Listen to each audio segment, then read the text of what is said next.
በስመ አብ ወወልድ ወመንፈስ ቅዱስ አሐዱ አምላክ አሜን። ክቡር አባታችን የዚህ ሀገረ ስብከት ዋና ስራ አስኪያጅ፣ ክቡር አባታችን የዚህ ደብር አስተዳዳሪ፣ የየአድባራቱ አስተዳዳሪዎች፣ አበው መነኮሳት፣ ወንድሞች ካህናት፣ ምእመናት ሁላችሁ በእግዚአብሔር ሰላምታ እንደምን ዋላችሁ? አሜን። ምሕረት ቸርነቱን አብዝቶ በእድሜያችን ላይ የዛሬዋን ዕለት ይችን ሰዓት ጨምሮ እስከዚህ ሰዓት ያቆየን የአባቶቻችን አምላክ ልዑለ ባሕርይ እግዚአብሔር ስሙ የተመሰገነ ይሁን። ለሲያትል ምእመናን የመጀመሪያውን የአእላፋት ዝማሬ ካደረጋችሁ ወዲህ ትንሽ ኮራ ብላችኋል ማለት ሰላምታችሁም ቀዝቀዝ ብሏል እና እንኳን አደረሳችሁ፣ እንኳን ደስ አላችሁ።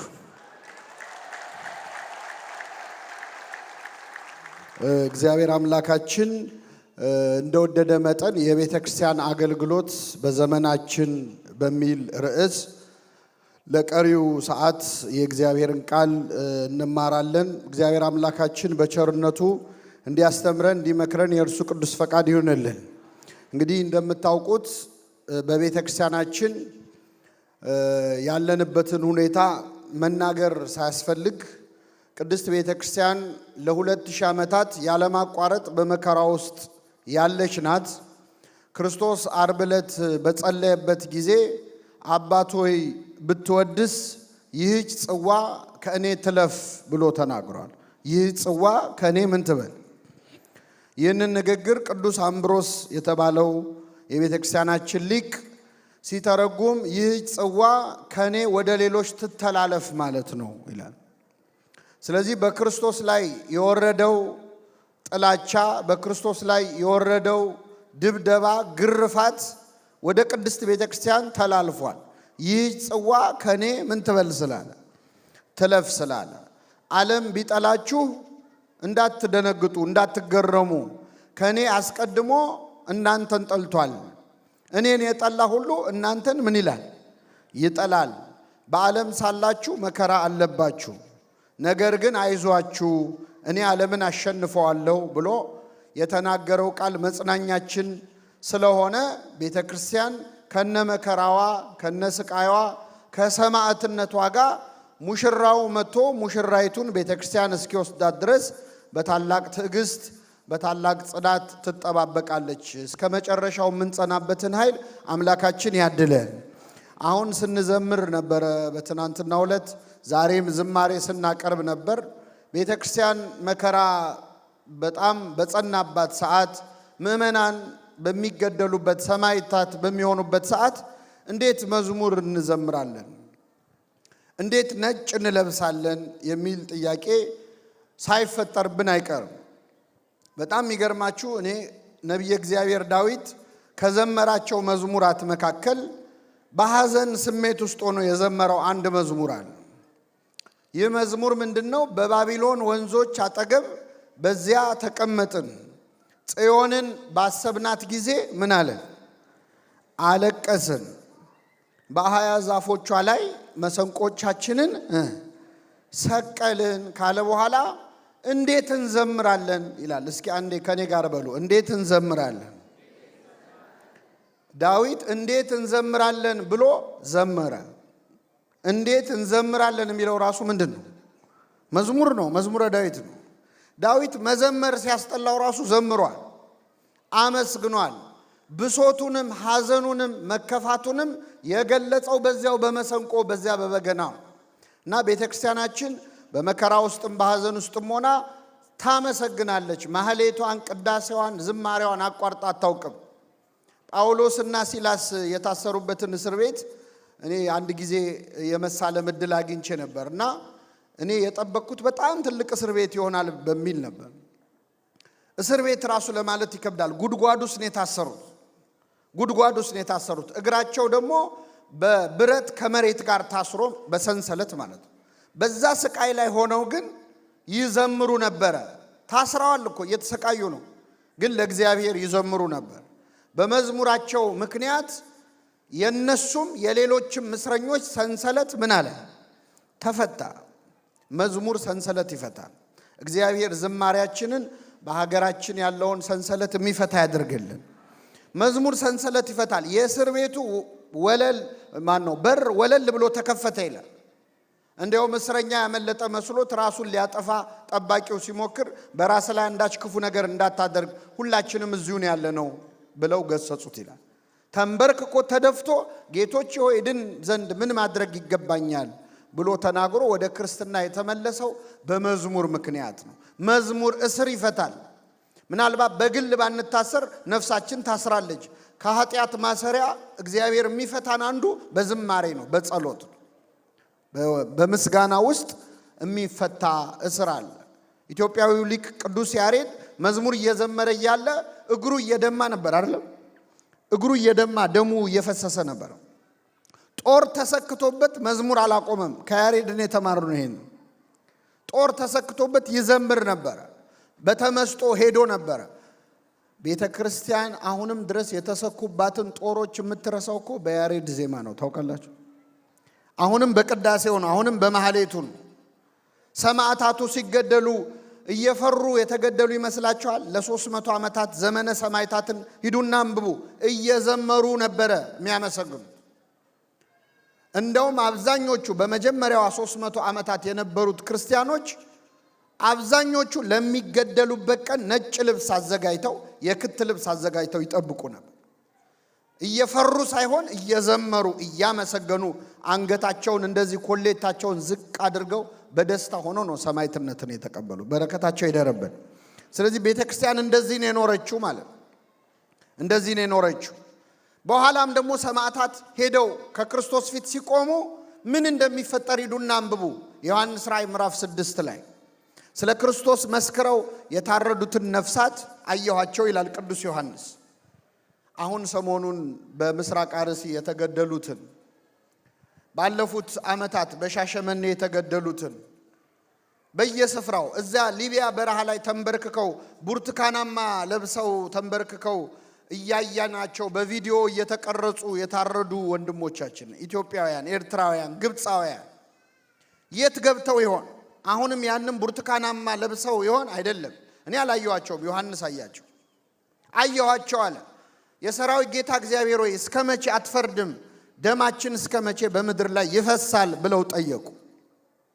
እንደነሱ የሚገደሉ የሌሎች ወንድሞቻቸው ቁጥር እስኪሞላ ድረስ ለጥቂት ጊዜ እንዲያርፉ ተባለላቸው። ትንሽ አረፍ በሉ አላቸው። ነጭ ልብስም ተሰጣቸው ይላል። ምን ተሰጣቸው? ነጭ ልብስ። አሁን ያም ብርቱካናማ ልብስ ጥለውታል። ያንን ወድቀው አጥንታቸው ተከስክሶ ስጋቸው ተልከስክሶ ሬሳቸው ወድቆ እንዳየነው እንዳይመስላችሁ ነጭ ልብስ ለብሰዋል። በሰማይ እየዘመሩ እያመሰገኑ ነው። የኛንም ነገር እየነገሩት ነው። እስከ መቼ አትፈርድም ብለው በእግዚአብሔር ፊት ቆመው። እግዚአብሔር ከሰማዕታቱ በረከት ያሳድርብን። እና ዛሬ የምንወያየው የቤተ ክርስቲያን አገልግሎት በዘመናችን በሚል ርዕስ እንግዲህ እንደምታውቁት መነሻ ያደረግነው ዘመነ ሰማዕታትን ይሁን እንጂ ቤተ ክርስቲያን ከመከራ ውጭ አገልግሎቱ አይቋረጥም። አሁን እያገለገልን ያለነው የቤተ ክርስቲያን አገልግሎት ማገልገል ካለብን አንጻር እና ቤተ ክርስቲያን ካሉባት ተግዳሮቶች ወይም ፈተናዎች አንጻር ወደ ኋላ እንድንቀር እያደረገን ያለው ምንድን ነው? መቼስ ወፍራም በግ አለ ሲሉት ይሞታል ይባላል። እንደዚያው ነጭ ለብሰን አዳራሽ ሞልተን አገር ቤትም በአደባባይ በንግስ በጥምቀት ብዙ ሆነን ስንታይ ያለን እንመስላለን እንጂ በየቀኑ በጣም ብዙ ኦርቶዶክሳውያን ከሃይማኖት እየወጡ እየካዱ፣ ሰማዕታቱስ ለክብር ነው የሚገደሉት። ግን ወስኖ ከዚህች ኦርቶዶክሳዊ ተዋህዶ የሚወጣ ሰው በየቀኑ አለ የለም? አለ። ይህንን ለማወቅ ነቢይ መሆን አያስፈልግም። በሳምንት አንድ ሰው ሁለት ሰው ስልክ እየደወለ እህቴ፣ የእህቴ ልጅ፣ የወንድሜ ልጅ፣ ትንሿ ልጄ፣ ትልቋ ልጄ ሃይማኖት ቀይራብኛለች እያሉ እያለቀሱ የሚደውሉ ወላጆች በጣም ብዙ ናቸው። ሚስቴ ሃይማኖት ቀይራለች ምን ላድርግ የሚል ባል፣ ባሌ ከዚህ በኋላ ቤተክርስቲያን አልመጣም አለኝ የምትል ሚስት፣ እኔ መቁረብ ፈልጋለሁ እሱ ግን ቤተክርስቲያን በአይኑ ማየት አይፈልግም የሚሉ ባለ ትዳሮች አሉ በጣም። ስለዚህ ዘመኑ ካመጣብን ከውጫዊ ፈተና በላይ እኛ ራሳችን መስራት ያለብንን ነገር ብዙ ያልሰራነው ነገር አለና አሁን እኔ እንግዲህ እንግዳ እንደመሆኔ አንድ ትልቅ እድል አለኝ። ምንድነው? እንግዳ እንደፈለገ ነው የሚናገረው። ግፋቢል ድጋሚ አጠሩኝም።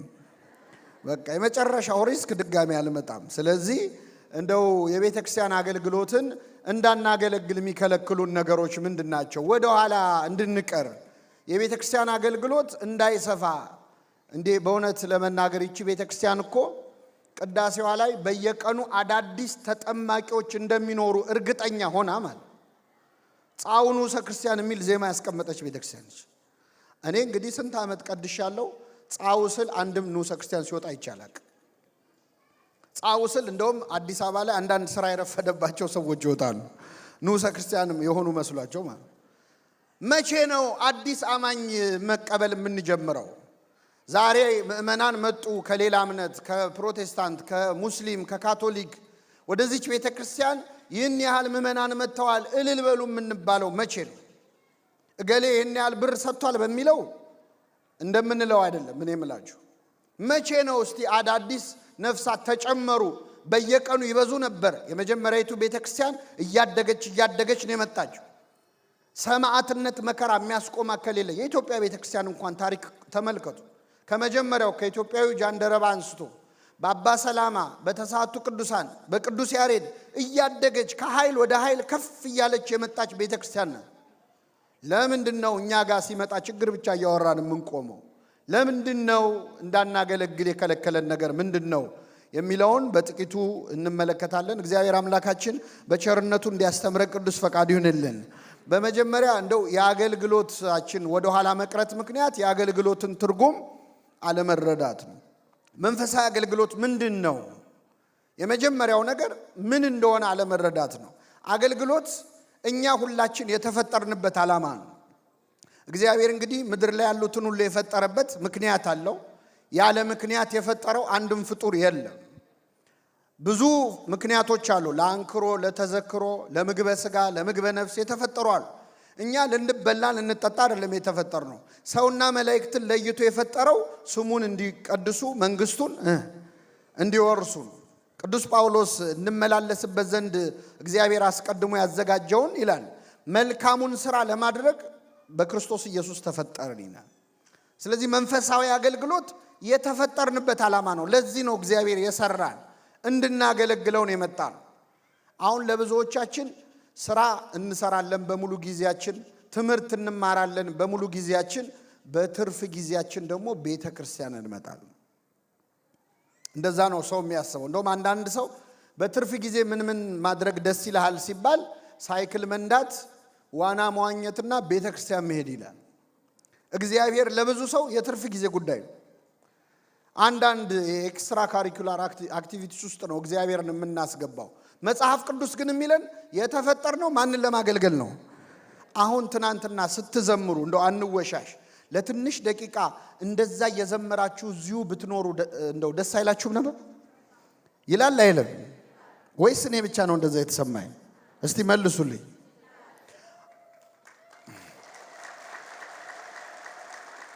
እንደው ዝም ብለን እየዘመርን እዚሁ ብንቀር ደስ አይላችሁም? ያ ስሜት ማለት በዘላለማዊው ዓለም በመንግስተ ሰማያት እንደዛ እንድንኖር ስለተፈጠርን ነው። ሰው ሲያመሰግን፣ ሲያስቀድስ፣ ሲጸልይ፣ ተመስጦ ውስጥ ሲገባ፣ ተዘክሮ ሲገባ እንደው እዚሁ በቀረው የሚያሰኝ ስሜት የሚሰማው የተፈጠረው እንደዛ ሊኖር ስለሆነ እግዚአብሔርን የሚፈልግ ነፍስ ነው ያለን ማለት። ስለዚህ አገልግሎት የመጀመሪያ የተፈጠርንበት ዓላማ ነው። ሁለተኛ የምናገለግለው ለነፍሳችን መዳን። ማንም ለማንም ብሎ አያገለግልም። ምናልባት ለቤተ ክርስቲያን አስራት በኩራት ስናወጣ፣ እንዲህ ላለው አገልግሎት ገንዘብ ስናዋጣ፣ ቤተ ክርስቲያንን ለማሰራት የሆነ ነገር ስናደርግ እንደው እነዚህ ሰዎች በቃ እንደው አይሰለቻቸውም እያል እየመረረ እናደርገው ይሆናል። ሁላችንም የምናገለግለው የኃጢአት ይቅርታ ለማግኘት ነው። ቢምረን ብለን ነው። በነገራችን ቢምረን ብለን ለማንም ብለን አይደለም። እግዚአብሔር ቤት የምናገለግለው አገልግሎት እያንዳንዱ ተሰፍሮ ተቆጥሮ ዋጋ አለው። በሰማይም በምድርም ዋጋ አለው። በሰማይ መንግስቱን፣ በምድር ደግሞ ለእያንዳንዱ ድካማችን በማይክሮ ሰከንድ ቆጥሮ የሚከፍል እግዚአብሔር ብቻ ነው። ከኔ ጋር ናችሁ ምእመናን? እግዚአብሔር ከሁላችን ጋር ይሁን። አሁን እዚህ ቁጭ በማለታችን የምናገኘውን ዋጋ ብናቀው፣ በነገራችን ላይ በሴኩሪቲ ከዚህ ቤት አንወጣ ብናውቀው፣ አሁን ቁጭ በማለታችን ሌላውን ትታችሁት ማለት ነው። እያንዳንዷን የትኛውም ካምፓኒ እንደ ቤተ ክርስቲያን አይከፍልም። ሌላ ቦታ ብትሰራ በሰዓት ነው የሚከፈል፣ እግዚአብሔር በማይክሮ ሰከንድ ነው የሚከፍለው። ሐሳብህን ጭምር አይቶ የሚከፍል አምላክ። ስለዚህ አገልግሎት ማለት ለኃጢአታችን ስርየት ነው። ወንድሞቼ ሆይ ይላል ቅዱስ ያዕቆብ፣ ከእናንተ ማንም ከእውነት ቢስት አንዱም ቢመልሰው፣ ኃጢአተኛን ከተሳሳተበት መንገድ የሚመልሰው ነፍሱን ከሞት እንደሚያድን የኃጢአቱንም ብዛት እንደሚሸፍን ይወቅ። እኔ እናንተን አላውቅም። እኔ የማገለግለው ኃጢአቴን ለመሸፈን ምህረት ለማግኘት ነው። ሌላውን ሰው አስተምሮ መክሮ የሚመልስ ሰው የራሱን ኃጢአት እንደሚሸፍን ነፍሱንም እንደሚያድን ይወቅ ይላል። ስለዚህ ስታገለግሉ በዚህ አስተሳሰብ ካገለገላችሁ ለገሌ ብዬ ነው የሚለው ስሜት ጥርግርግ ብሎ ነው የሚወጣልን። የኃጢአት ስርየት ለማግኘት እናገለግላለን። ሶስተኛውን ትርጉም ልንገራችሁና ወደ መጨረሻው እመጣለሁ። እስቲ አንድ ፈቃደኛ የሆነ ሰው እጁን ያውጣልኝ ከወንድሞች። እሺ ወንድማችን ማን ነው ስምህ? ዮሴፍ። የምትወደው ምግብ ምንድን ነው? አስብበት። ምን አለ? ሽሮ የሚወድህ ምግብ ነው። ለኢትዮጵያውያን አሁን እሺ ይሁን ችግር የለውም። እኔ በጣም ይገርመኛል ሽሮ ምን እንደነካችሁ እኔ እንጃ። እሺ ዮሴፍ፣ ሽሮን አሁን እዚህ ያለው ሰው በሙሉ ባይወደው አንተ ብቻ ብትወደው እዚህ ያለው ሰው ሽሮን እንዲወድ ምን ታደርጋለህ? ትነግረዋለህ። አልገባው አለ። ግን በሚያሳዝን ሁኔታ ምን አለ? ምን አለ? ጸልይለታል። ሽሮን ለማስወደድ የሚጸልይ ሰው ተገኘ። በጣም ጥሩ ነገር ነው። እሺ ቁጭ በል፣ እግዚአብሔር ያክብርልኝ። ለማንኛውም አንድ ሰው የሆነ ምግብ እንደው ጣዕሙን አልረዳ ሲለ ምንድን ነው የምናደርገው? እስቲ ንገሩ። አንድ ጊዜ ምን በለው። ብዙ ጊዜ እኔ ብዙም አልወደው ምግብ አለና እቺን ቅመሳት እንጂ ከዛ በኋላ አትበላም እንባላለን። ከጣፈጠን ነው ምን በለው አይደለ? ነቢየ እግዚአብሔር ዳዊት ምን አለ? እግዚአብሔር ቸር እንደሆነ ቅመሱ እዩም አለ። ቀምሶት እኮ ነው አያችሁ። ግድ የለም አምላኬን ቅመሱትና እዩታል። ሰው የሚያገለግለው የመጀመሪያው የእግዚአብሔር ፍቅሩ ውስጡ ሲገባ፣ ፍቅረ እግዚአብሔር ልብ ውስጥ የገባ እንደሆን አንተ የወደድከውን አምላክ ሌሎች ምን እንዲሉ እንዲወዱ። አሁን ትናንት የዘመራችሁ ሰዎች ሄዳችሁ አቤት አመለጠሽ ትላላችሁ። ምን ነው በኖረ ኖሮ እገሌ ትላላችሁ። ፍቅረ እግዚአብሔር ከፍቅረ ቢጽ የሚስማማው በትክክል አገልግሎት ላይ ነው። ምን ነው ጓደኛዬ መታ ይሄን ባየች፣ ወንድሜ መጥቶ ይሄን ባየ የሚያሰኘን በእግዚአብሔር ፍቅርም በጓደኛ ፍቅርም ስንሞላ ነው። አገልግሎት የመጀመሪያው ፍቅር ነው። ሐዋርያትን ለምንድን ነው እንደ እሳት የሚያንገበግብ የአገልግሎት ትጋት የነበራቸው? ውስጣቸው ፍቅረ እግዚአብሔር ስለገባ ነው። ኢየሱስ የሚለውን ስም ከዚህ በኋላ ጠርታችሁ እንዳታስተምሩ ብለው 40 ጅራፍ ገረፏቸው። ይህንን ስም ጠርተን ከማስተማር ዝም ልንል አንችልም አሉ ይላል። አያስችልም። በቃ ከገባ እሳት ሆኖ ያንገበግባል። እንድናገለግል የሚያደርገን ፍቅረ እግዚአብሔር ውስጣችን ካለ። ታስታውሷታላችሁ ያቺ ሳምራዊት ሴት በጠራራ ፀሐይ ውሃ ልትቀዳ ወጥታ በነበረ ጊዜ መድኃኒታችን ኢየሱስ ክርስቶስ ውሃ ጠጭኝ ብሎ አናገራት። አንተ አይሁዳዊ ስትሆን ሳምራዊት ከመሆን ከኔ እንዴት ውሃ ትለምናለህ አለችው። ገና ውሃ ጠጭኝ ሲላ ፖለቲካ ጀመረች። የዘር ጉዳይ ነው ያወራችው። ውሃ ጠጭኝ አላት። እሷ ግን አንተ አይሁዳዊ ነህ፣ እኔ ሳምራዊ ነኝ። ውሃው አሁን አይሁዳዊ ነው ሳምራዊ ነው? ውሃ ነው አጠጭኝ የተባለችው። አንተ እንደዚህ ስትሆን እኔ እንዲህ ሲሆን መባባል፣ አንተ ኦሮሞ ስትሆን እኔ ትግሬ ሲሆን፣ አንተ አማራ ስትሆን እኔ ጉራጌ መባባል ማለት የተጠማ ሰው ጸባይ ነው። ጸጋ እግዚአብሔር የራቀው በፀሐይ የተቃጠለ ሕይወት ያለው በኃጢአት ማለት ተስፋ የቆረጠች ነፍስ እንደዛ ነች። እና አንተ አይሁዳዊ ስትሆን ሳምራዊት ከመሆን ከኔ እንዴት ውሃ ትለምናለህ አለችው። ውሃ ጠጭኝ የሚልሽ ማን መሆኑን ብታውቂ የሕይወት ውሃን እንዲሰጥሽ ምን ትይው ነበረ? ትለምኝው ነበረ። አስተማራት ክርስቶስ። ጸባይ የላትም። የተጎዳ ሰው መቼስ ጸባይ የለውም አይደል? አንዴ ፖለቲካ ወራጭ ቆይታ ከያዕቆብ ትበልጣለህ አለችው፣ የያዕቆብን ፈጣሪ። ከዛ እያለች እየለሰለሰች መጣች። ከዛ ነቢይ ትመስለኛለህ አለችው። መጨረሻ ላይ ግን ክርስቶስ የሚባል አለ መሲህ የሚመጣ እሱ ሁሉን ይነግረናል አለችው። ስትለው የሚያናግርሽ እኔ እርሱ ነኝ አላት። ከዛ ሂጂና ባልሽን ጠርተሽ ነይ አላት። ማንን ጠርተሽ ነይ? የለኝም ባል አለች። ባል የለኝም አለች። እውነት ብለሻል 5 ባሎች ነበሩሽና አሁን አብሮሽ ያለው ሕጋዊ ስላልሆነ ባልሽ አይደለም አለ። ከውሸቷ ውስጥ እውነት አወጣላት። ወጣችና የከተማውን ሰው በሙሉ ግልብጥ አድርጋ የልቤን የነገረኝን ኑና እዩልኝ አለቻቸው። የምን የነገረኝን? አንድ ሰው ጠርተሽ ነኝ ያላት። የከተማውን ሰው ገልብጣ ይዛ መጣች። ለምንድን ነው አሁን እናንተ እዚህ አዳራሽ ሞልታችኋል? ሲያትል ውስጥ ያሉ ሌላውን ሃይማኖት ተውት፣ ኦርቶዶክሳውያን እናንተ ብቻ ናችሁ? እናንተ ናችሁ? ለምንድን ነው ቦታው እስኪጠብ ያልደረስ ነው? የልቤን የነገረኝን ኑና እዩልኝ ማለት ስላልቻለ አምላኬን ወቁልኝ ኑ እንዲያስብላል አገልግሎት ግልብጥ አርጋ ይዛ መጣች። የከተማውን ሰው ማለት እውነተኛ አገልግሎት ፍቅረ እግዚአብሔር ውስጥ ሲገባ አያስችልህም፣ ያንገበግባል። ፊልጶስ ጓደኛው ናትናኤልን አልጠራው? የናዝሬቱን ኢየሱስን አገኘ ነው ብሎ ማለት። ይህ ማለት ፍቅረ እግዚአብሔር ውስጥ ሲገባ የሚፈጠር ነገር ነው። እዚህ በመጽሐፈ ነገሥት ላይ የ4 ለምጻሞች ታሪክ አለ። 4 ሰውነታቸው ከጸጉራቸው እስከ እግራቸው በለምጽ የተመቱ ነበሩ። በኦሪት ዘመን ለምጽ ሌላ ትርጉም ነበረው እና እነዚህ 4 ሰዎች በረሃብ በጣም ሲሰቃዩ እስራኤላውያን በዛ ሰዓት ረሃብ ላይ ነበሩና ወደ ከተማ እንዳይገቡ አያስገቧቸው። ምግብ እያመጡ ግን ይጥሉላቸው ነበር። አሁን ረሃብ ሲነሳ ለነሱ ምግብ የሚያመጣ ሰው ጠፋ። 4ቱ ለምጻሞች ስብሰባ አደረጉ። ምን እናድርግ? እኛ እዚህ ረሃብ ሊገለን ነው። ወደ እስራኤል ብንገባ አያስገቡንም፣ ቢያስገቡንም ምግብ የለም። በቅርብ ርቀት ደግሞ ፍልስጤማውያን ጦር አስፍረዋል ሊዋጉ። ወደ እነሱ ብንሄድ ደግሞ ይገድሉናል። ምን ይሻላል ብለው ስብሰባ አደረጉ። ከዛ ምን አሉ? በቃ ከረሃብ ሰይፍ ይሻላል ይባል የለ፣ እዛ ሄደን ቢገሉን ይሻላል ብለው እነዚህ 4 ሰዎች ወደ ጠላት ሰፈር መራመድ ጀመሩ። ከኔ ጋር ናችሁ? ስንት ሰዎች ናቸው?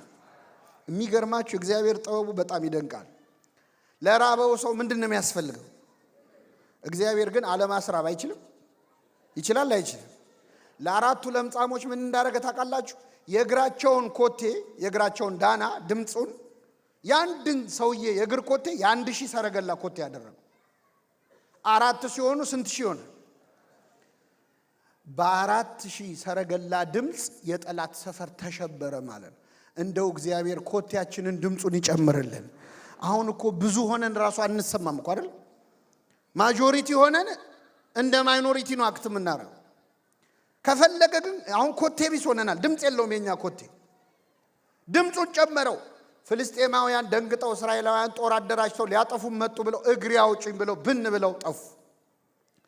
ከስንት ሰው ሸሽተው? ከ4 ሰው። እነዚህ 4ቱ ሲገቡ ባዶ ነው። መጀመሪያ ምግብ በሉ። ያሳዝናሉ። አንዱ ድንኳን ገብተው በሉ። ሌላውም ደግሞ ወርቅም ሀብትም አለ ደበቅ አረጉ፣ ከተቱ። ሁሉን መቼ ሰፈሩን መዝረፍ አይችሉም። ከዛ ከመሃላቸው አንዱ ምን አለ? መልካም አላደረግንም አለ። እኛ እዚህ ስንበላ በዚህ ሰዓት እስራኤል ውስጥ በረሃብ እየሞተ ያለ ሰው አለ። እስከ ጠዋት ብንቆይ ኃጢአት ይሆንብናል። አሁኑኑ ተመልሰን ሄደን እንናገር አለ። ተመልሰው ሄደው ለእስራኤል ቤት ተናገሩ ይላል። አገልግሎት ማለት አንተ ቃሉን ስትሰማ ቃሉን ያልሰሙ ሰዎችን ማሰብ እና እግዚአብሔር ያለማቋረጥ እንድናገለግል የሚያደርገው ነገር እሱን መውደድ ነውና ፍቅሩን ለሁላችን ይጨምርልን። አሁን እዚህ ከተማ ውስጥ ስንት ኦርቶዶክሳውያን አሉ። እንደው ሌላ መመለሳችን ቀርቶ በሃይማኖት የሚመስሉንን ሰዎች እንኳን መያዝ ያልቻልነው የሚያንገበግብ ፍቅረ እግዚአብሔር ውስጣችን ስለሌለ ነው። እኔ አንድ ሊቀ ጳጳስ ያደረገውን ነግሬያችሁ ወደ ሁለተኛው እመጣለሁ።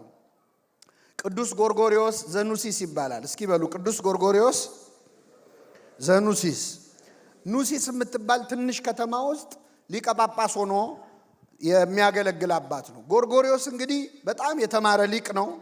ሪቶሪክ የተማረ፣ የግሪክ ፊሎሶፊ የተማረ፣ ቴዎሎጂ የተማረ በጣም ምሁር ነው እና አንዲት ኑሲስ የምትባል ትንሽ መንደር ጳጳስ ሆኖ ሲመደብ በጣም ብዙ ሰዎች የእሱ ወንድም ቅዱስ ባስልዮስ ነው እንዴት ይህን የመሰለ ሊቅ ወስደህ እዛ ገጠር ትጥለዋለህ ብለው በጣም አዝነዋል። ወንድምን ደና ስም ያለው ከተማ ላይ ለምን አልመደብከውም ሲሉት እኔ ወንድሜ በከተማው እንዲጠራ ሳይሆን ከተማው በወንድሜ እንዲጠራ ነው የምፈልገው። እና ይገርማቸዋል ቅዱስ ጎርጎርዮስ ሲያገለግል እዛ ከተማ ውስጥ ያሉት ክርስቲያኖች 13 ቤተሰብ ብቻ ነበሩ። ስንት ቤተሰብ? 13 ቤተሰብ ነበሩ። እንኳን ጳጳስ ቀርቶ ማለት ነው። እኔ ራሱ 13 ሰው አለ ቢባል ሲያትል ድረስ አልመጣም። በስልክ አገናኙኝ ነው የምለው። እሱ ግን 13 ቤተሰብ አስተምሮ ከዛች ሀገረ ስብከት ሳይወጣ ለክርስቲያን ዓለም ሀገረ ስብከቱ ነች፣ ለጳጳስ ግን ሀገረ ስብከቱ ዓለሙ ነች ይባላል። እዛው አስተምሮ አረፍተ ዘመን ገጥቶት ሞተ። ሲሞት እዛች ከተማ ውስጥ ያሉት ክርስቲያን ያልሆኑ ሰዎች 13 ብቻ ነበሩ። ክርስቲያን ያልሆኑት ማለት ሲያትል ውስጥ እኛ መንፈሳዊ አገልግሎት ከጀመርን ስንት ሰው ተመለሰ? ወይ ስንት ሰው ወጣ? ይሄ በጣም አሳሳቢ ነገር ነው። ስለዚህ አገልግሎት ፍቅር ነው። አገልግሎት ከእግዚአብሔር ጋር መስራት ነው። አንዳንድ ሰዎች እኔ እኮ ከገሌ ጋር ነው የምሰራው፣ እኔ የቅርብ አለቃዬ እኮ ገሌ ገሌ ነው ብለው ይኮፈሳሉ። የኔ ኢሚዲየት አለቃ ኦባማ ነው ይል ነበር አንድ ሰውዬ፣ አሁን ታሰረ መሰለኝ። የቅርብ አለቃዬ ኢሚዲየት አለቃዬ ባራክ ኦባማ ነው ይል ነበር። ኢሚዲየት አለቃችሁ እግዚአብሔር እንዲሆን ከፈለጋችሁ ቤተክርስቲያን ውስጥ አገልግሉ። እኛ ቅዱስ ጳውሎስ ምን አለ? እኔ ተከልኩ አጵሎስም አጠጣ፣ እግዚአብሔር ያሳድግ ነበረ። እኛ ከእግዚአብሔር ጋር የምንሰራ ነን አለ። ከማን ጋር? ቤተክርስቲያን ውስጥ ማገልገል ማለት ከእግዚአብሔር ጋር አብሮ መስራት ማለት ነው። ዋይት ሃውስ ከሚሰራ ሰው ይልቅ ቤተክርስቲያን ውስጥ የሚሰራ ሰው ለዘላለማዊ መንግስት እየሰራ ነው ያለው። ለቤተ መንግስት ነው የሚሰራው። ሊያውም ህልፈትም ሽረትም የሌለው ስልጣን ላለው ንጉስ ነው የሚሰራው ለእግዚአብሔር ማለት። ስለዚህ አገልግሎት ማለት ከእግዚአብሔር ጋር አብሮ መስራት ነው። እንዳናገለግል የሚያደርገን የመጀመሪያው አገልግሎትን አለመረዳት ነው። 3 ነው የምነግራችሁ፣ ከዛ ወደ መጨረሻው እመጣለሁ። እንዳናገለግል የሚያደርገን ሁለተኛው አይገባኝም ማለት። ብዙ ሰው ወደ ቤተ ክርስቲያን አገልግሎት ሲጋበዝ እኔ አልመጥንም፣ ለቦታው አልሆንም፣ ሰበካ ጉባኤ ሁኑ አገልግሉ፣ በፍጹም እኔ አይገባኝም፣ እንደዚህ አድርጉ አይገባኝም የሚል ሰዋል። የሚገርም ነገር ልንገራችሁ፣ እግዚአብሔር በታሪኩ እችላለሁ በሚሉ ሰዎች ስራ ሰርቶ አያውቅ። እኔ በጣም የሚገርመኝ ነገር እናንተም ሳይገጥማችሁ አይቀርም። አንዳንዴ ሰበካ ጉባኤ ሲመረጥ እንደው ድሪም ቲም የሚባል ሰበካ ጉባኤ ተመርጦ አይታችሁ ታውቃላችሁ? እንደው በጣም የተማሩ ሰዎች ከአቅም ያላቸው ከልምድ ያላቸው በቃ ይሄ ቲምማ አገር ይቀይራል ተብሎ ይመረጥና ድብልቅልቅ ብለው ይወርዳሉ። ምንድነው ችግሩ? በጣም እኮ ዕውቀት ያላቸው ሰዎች ናቸው። ለምን መሰላችሁ? እችላለሁ የሚሉ ሰዎች ለእግዚአብሔር አይመቹትም። በነገራችን ላይ 12ቱ ሐዋርያት ምሁራን ቢሆኑ ኖሮ ክርስትናኛ ጋር አይደርስም ነበር። ፊዚቢሊቲ ስተዲ ያጠናሉ። በእርግጠኝነት ይሄ ክርስትና ለዓለም አይሆንም፣ ለሮም አገዛዝም አይሆንም ብለው ቁጭ ብለው ክርስትናኛ ጋር አይደርስም ነበር። ሙሴ መቼ ነው እግዚአብሔር የሰራበት ታስታውሳላችሁ? ሙሴ እኮ ያደገው በቤተ መንግስት ነው። በቤተ መንግስት የፈርዖን የልጅ ልጅ ተብሎ ነው ያደገው። ስትራቴጂክ ቦታ ላይ ነው ያለው። ቤተ መንግስት ውስጥ ነው ያለው። እስራኤልን ግን ነፃ ያወጣው በፈርዖን ቤተ መንግስት ውስጥ ሆኖ ነው አይደል? ሞከረ በጉልበቱ ሊያወጣ በ40 ዓመቱ ግብፃዊውን ገደለ። እንኳን ነፃ ሊያወጣ እሱም ስደተኛ ሆነ። 40 ዓመት ጠበቀው እግዚአብሔር። በ40 ዓመቱ ነፃ ሊያወጣ ሞክሮ አቅቶት በረሃ ሄደ። ከ40 ዓመት በኋላ እግዚአብሔር አነጋገረው። ሲደመር ስንት ዓመት ይሆነ? ስንት ዓመት? ያገለግለኝ ዘንድ ሕዝቤን ልቀቅ ብለህ ለፈርዖን ተናገር አለው። ለአገልግሎት አሁን ከ40 ዓመትና ከ80 ዓመት የትኛው ይሻላል? አልፈልግም አለ እግዚአብሔር። ትንሽ መተንፈስ አለብህ። ትንሽ በራስ መተማመን መቀነስ አለበት። ስለዚህ እግዚአብሔር ስራ የሚሰራው መቼ መሰለ? እንደ ሙሴ እጸጳጦስ ፊት ስትደፋ ነው። ጫማህን ስታወልቅ። ከዛ ሂድና ህዝቡን ነፃ አውጣ አለው። ህዝቡን ነፃ አወጣ ዘንድ እኔ ማነኝ አለ። አሁን ብቁ ነው ማለት። እኔ ማነኝ ካልክ ብቁ ነህ። አንድ ሐዋርያ አንድ ነቢይ ይገባኛል ብሎ ያገለገለ የለም። እኔ ኮልታፋ ነኝ፣ እኔ ብላቴና ነኝ፣ አይገባኝም፣ ከንፈር የረከሰብኝ ሰው ነኝ ያሉ ነቢያት ሁሉ ናቸው። በእውነት እግዚአብሔር በእነሱ ስራ የሰራው ኃይሌ በሉ እስኪ በድካምህ ይገለጣል። ስለዚህ እግዚአብሔር ኃይሉን የሚገልጠው በምናችን ነው? በድካማችን። በደካሞች ነው የሚሰራው፣ በትንንሾች ነው የሚሰራው። ምንም ማያውቁም በተባሉ ነው የሚሰራው። በጣም አውቃለሁ የሚሉ ሰዎችን አይፈልጋቸው፣ አይመቹትም፣ ራሱ አይመቹትም። ከአገልግሎት የሚያርቀን ነው። ሌላኛው ኑሮ። ብዙ ጊዜ የቤተ ክርስቲያን አገልግሎት ላይ ሰው ተባበር ሲባል ወደ ኋላ የሚጎተተው ስራዬን ኑሮዬን ቢጎዳውስ እግዚአብሔር ቤት ብዬ። እኛ ስንት ቢዝነስ ያለን ሰዎች ነን። ከሀገር የወጣ ነው መቼስ ልናስቀድስ አይደለም የሚሉ ሰዎች አሉ። ከሀገር የወጣ ነው ለቤተ ክርስቲያን አይደለም። ይህንን ሰዓት አሁን እዚህ ቁጭ ያልኩበት እንዲባረግበት የሚል ስሜት ይሰማናል። የሚገርም ነገር ልንገራችሁ። እናንተ የእግዚአብሔርን ቤት ስትሰሩ እግዚአብሔር የእናንተን ቤት ይሰራል። ይሄ የታወቀ ነው። ለእግዚአብሔር ቤት ጊዜ ስትሰጡ እግዚአብሔር ለእናንተ ቤት ጊዜ ይሰጣል። ገንዘብ አይሰጥህም፣ ያለህን ገንዘብ ግን ይባርከዋል። ጥቂቱን ብዙ ማድረግ ይችላል አይችልም? እስራኤል 40 ዓመት ሙሉ በምድረ በዳ ሲሄዱ ለ40 ዓመት የሚበቃ ልብስና ጫማ አድሏቸዋል እግዚአብሔር? አላደላቸውም። ግን ጫማህ አላለቀ፣ በትርህ አልወደቀ ይላል። ጫማቸው አላለቀም፣ ልብሳቸው አላለቀም፣ በትራቸው አልወደቀ። 40 ዓመት እንዲቆይ ያደረገ እግዚአብሔር ብር አይሰጥህም፣ ያለህን ብር ግን ይባርከዋል። ስለዚህ መንፈሳዊ አገልግሎት እንዲህ ባለ አስተሳሰብ ብናገለግል ከዓለም አገልግል ያርቀናል። የመጨረሻው ምክንያት የተሳሳቱ የአገልግሎት መለኪያዎች ናቸው። ከኔ ጋር ናችሁ? ደከማችሁ እንዴ? እሺ፣ እስቲ ሲያትል ውስጥ መልሱልኝ። ሲያትል ውስጥ 1 ሊትር ስኳር ስንት ነው? ችግር አለ? እሺ ቆይታውት እናንተ ወንድሞች ደግሞ 1 ኪሎ ዘይት ስንት ነው የሚሸጠው? ዘይት በኪሎ ይለካል፣ ስኳር በሊትር ይለካል። ይገርማችኋል። የቤተ ክርስቲያን አገልግሎትን በማይለካበት ፓራሜትር ነው የምንለካው። የምንመዝነው በማይመዘንበት ነው። በጣም ወደ ኋላ የሚያስቀረን አንዱ ይሄ ነው። የመጀመሪያው አገልግሎት በማዕረግና በስራ ድርሻ አይለካም። ብዙ ጊዜ በቤተ ክርስቲያን አገልግሎት ላይ ብዙ ስራ እንዳንሰራ የሚያደርገን በማዕረግ ስለምንለካው ነው። እኔ በጣም የብዙ አገልጋዮች ፎቶ እያሳየዋችሁ ነው እዚህ ስክሪን ላይ። ከላይ መጽሐፍ የሚያነቡትን ካህን መጽሐፍ ተሸክሞ ይዞ የሚያስነብብ ዲያቆን አለ። ከዛ ከጎን ሊቀ ጳጳስ አሉ፣ ቆሞስ አሉ፣ ቄስ አሉ። ከዚያ ደግሞ ፍም የሚያፍም ዲያቆን አለ። ከዚያ የተግባር ቤት ስራ የሚሰሩ ደግሞ እማሆይ አሉ። ከዛ ሰንበት ትምህርት ቤት ወጣት የምትዘምራለች። አብሯት ደግሞ ሙዳየ ምጽዋት የሚያዞር ልጅ አለ። ሁሉም የሚያገለግሉት ማንን ነው? አሁን ከዚህ ውስጥ ትልቁ አገልግሎት የትኛው ነው? አሁን እኛ የሚመስለን የጳጳሳቱ የካህናቱ አገልግሎት ነው። እኔ ለአገልግሎት ማዕረግ አያስፈልግም፣ ክህነት አያስፈልግም አላልኩም። ግን አገልግሎት በማዕረግ አይለካም። ብዙ ጊዜ ብዙ ሰው ቤተክርስቲያንን ሲከስ ለምንድን ነው ቤተክርስቲያን እንደዚህ የማታደርገው ይላል። በሱ ቤት ቤተክርስቲያን ጳጳሳት ነው የሚመስሉት። በሱ ቤት ቤተክርስቲያን ካህናት ነው የሚመስሉት።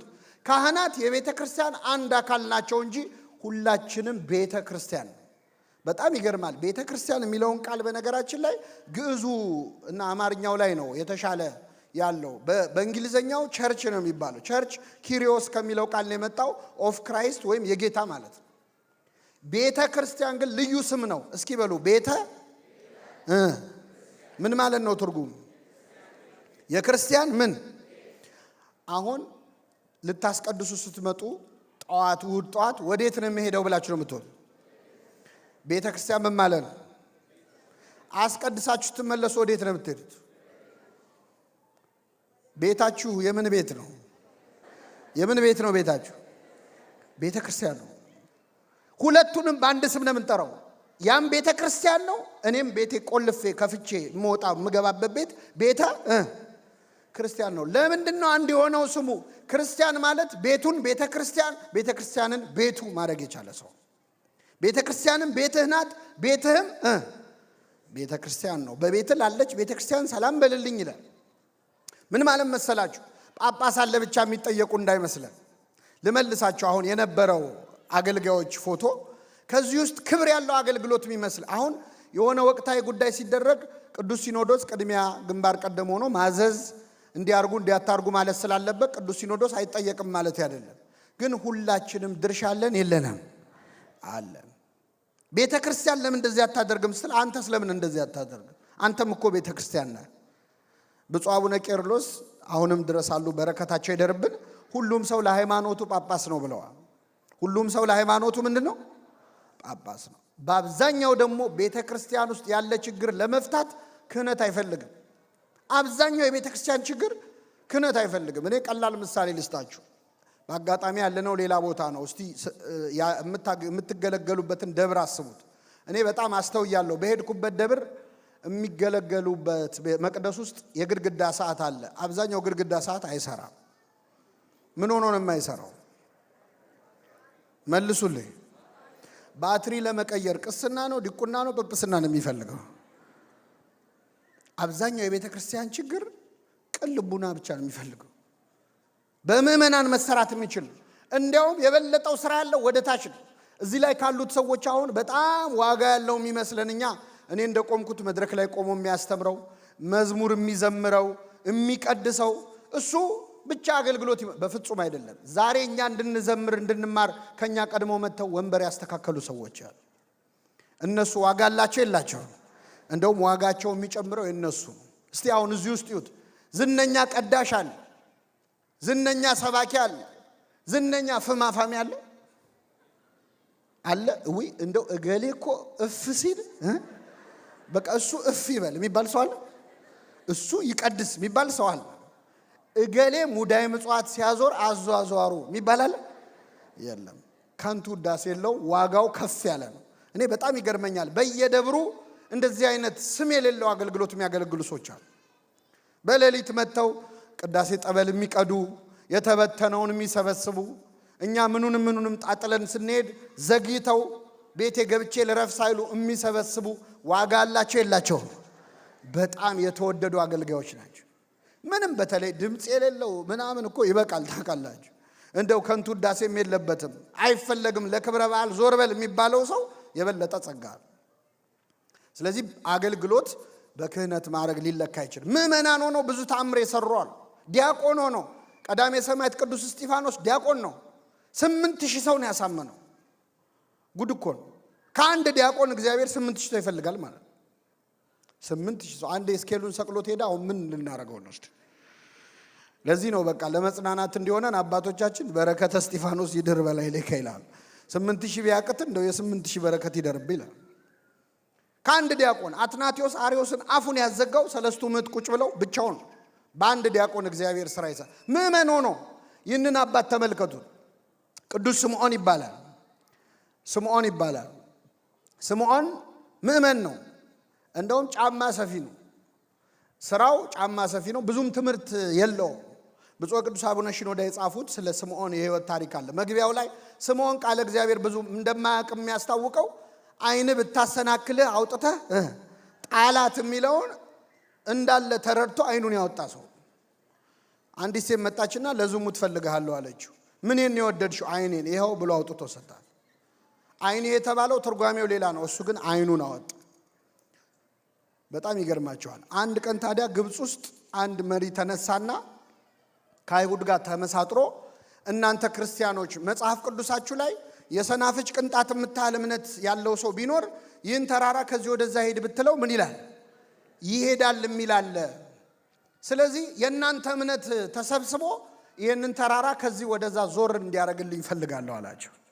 እስቲ አሁን የሲያትል ገቨርነር መጥቶ እዚህ ጉባኤ ላይ በሴኪዩሪቲ ተከቦ መጥቶ በጣም ጥሩ ነው መዝሙራችሁ ጥሩ ነው፣ ከዚህ ሲያትል ትንሽ ወጣ ብሎ የሆነ ተራራ አለ፣ እሱን ወደ ከተማ ቀረብ አድርጉልኝ ቢለን ምንድን ነው የምትሉት?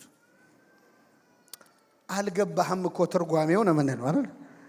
ተራራ ሲባል እኮ ችግር ለማለት ነው ልንል። የሚገርማችሁ ተራራውን አፍልሱልኝ አለ።